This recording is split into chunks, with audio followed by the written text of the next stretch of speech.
আসসালামু আলাইকুম। আশা করি সবাই অনেক ভালো আছেন। আলহামদুলিল্লাহ আমি অনেক ভালো আছি। আজকে পবিত্র জুম্মার দিন, আমাদের মতো গরিবদের হজের দিন। সবাইকে জুম্মা মোবারক। বর্তমানে ঢাকার শহরের বা আমাদের বাংলাদেশের অবস্থাটা এমন একটা পর্যায়ে গিয়ে দাঁড়িয়েছে, আপনি মসজিদে যাবেন সওয়াব কামাইয়ের জন্য বা নামাজ পড়ার জন্য, নেক কামাই করার জন্য। আপনি মসজিদে গিয়া যতটুকু নেক আপনি কামাই করবেন বা অর্জন করবেন, ততটুকু নেক নিয়ে আপনি বর্তমানে ঘরে ফেরাটা সবচেয়ে কঠিন কাজ হয়ে দাঁড়িয়েছে বর্তমান সময়ে। আমার বুঝে আসে না বা আমি ভাবতেও পারি না বর্তমানে মানুষ কিভাবে নিজেকে বিবেকের দুয়ারে দাঁড় করিয়ে নির্দোষ প্রমাণ করে বেঁচে থাকে। বর্তমানে নারীরা কিভাবে নিজেকে বিবেকের দুয়ারে দাঁড় করিয়ে নির্দোষ প্রমাণ করে সমাজে চলাচল করে। একটা নারীর ৩.৫ হাত বডির ভিতরে সবচেয়ে মূল্যবান সম্পদ, যেটা পুরুষের সবচেয়ে আকর্ষণীয় জিনিস, সেটা যদি সে খোলামেলা পরিবেশে পুরুষদের চোখের নাগালে উন্মুক্ত করে চলাফেরা করে, তাহলে তার সম্মান বাড়বে না কমবে? তাহলে পুরুষের আকর্ষণ তার দিকে আসবে না কেন? তাহলে পুরুষদের কাম ভাবনা তাকে দেখে উদ্রেক হবে না কেন?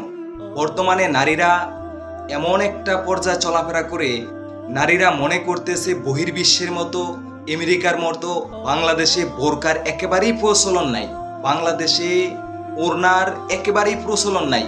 মনে হইতেছে বাংলাদেশের ওড়নার উৎপাদনও নেই, ওড়নার সেলও নেই, ওড়নার কোনো প্রচলন নেই। আর যদিও হাতে গোনা দু একজনকে দেখা যায় ওড়না ব্যবহার করতে, তারা বর্তমানে ওড়নাটা গলাকে হেফাজত করার জন্য ব্যবহার করে, গলাকে ঠান্ডা থেকে রক্ষা করার জন্য ব্যবহার করে, নিজের মূল্যবান সম্পদ ঢাকার জন্য নয়, নিজের মূল্যবান সম্পদ হেফাজত করার জন্য নয়।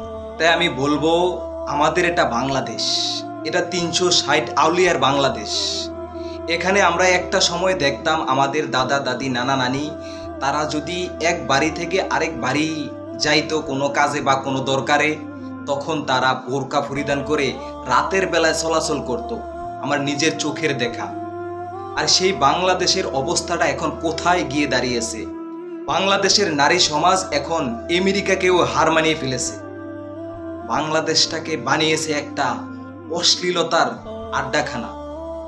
আপনি বাংলাদেশের বাজারে গিয়ে শান্তি পাবেন না, বাংলাদেশের বন্দরে গিয়ে শান্তি পাবেন না, বাংলাদেশের কোনো একটা প্রান্তরে গিয়ে নারীদের অশ্লীলতা থেকে আপনি নিজের চোখকে হেফাজত করতে পারবেন না। আপনি নিজের ইমানকে হেফাজত করতে বর্তমানে খুব কষ্ট হয়ে যাবে। আসলে এই সমস্ত কথাগুলা কইতেছি খুব কষ্টে, নিজের বাস্তব অভিজ্ঞতা থেকে। হয়তোবা নারী সমাজের কাছে আমার কথাগুলো কষ্টদায়ক মনে হইতে পারে। একটি বার নিজের বিবেক দিয়ে চিন্তা করে দেখেন, আপনারা যেই সমস্ত কাজকর্ম বর্তমানে করতেছেন, এগুলো কি আসলেই ঠিক না অনৈতিক? একটু নিজেকে নিজে প্রশ্ন করে দেখুন, তাহলে আমার প্রশ্নগুলোর জবাব আপনি নিজেই পেয়ে যাবেন। আপনি নিজের কাছে যদি নিজেকে প্রশ্ন করেন, আপনি যদি খোলামেলা পরিবেশে আপনার মূল্যবান সম্পদ উন্মুক্ত করে রাখেন, তাহলে আপনার পরবর্তী প্রজন্ম কি তার মূল্যবান সম্পদ ঢেকে রাখবে? এটা আপনার মনে হইতেছে? কখনোই না। পরিবার থেকে ছোটরা শিক্ষা গ্রহণ করে, আপনি যেভাবে চলাফেরা করবেন, আপনার পরবর্তী প্রজন্ম সেভাবেই চলাফেরা করা শিখবে। আপনি যেভাবে ওঠা বসা করবেন, আপনার পরবর্তী প্রজন্ম সেভাবেই ওঠা বসা করতে শিখবে। তাই সর্বশেষ আমি বলবো, আপনারা নারীরা হচ্ছেন ঘরের সম্মান, ঘরের অলংকার। নারীরা পুরুষদের চেয়ে অনেক দামি, অনেক সম্মানী।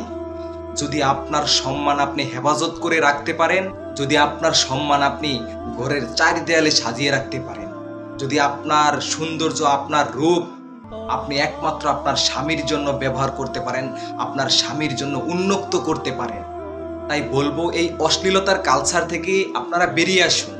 আপনারা নিজেরা হেফাজতে থাকুন, পুরুষদেরকে হেফাজতে থাকতে দেন।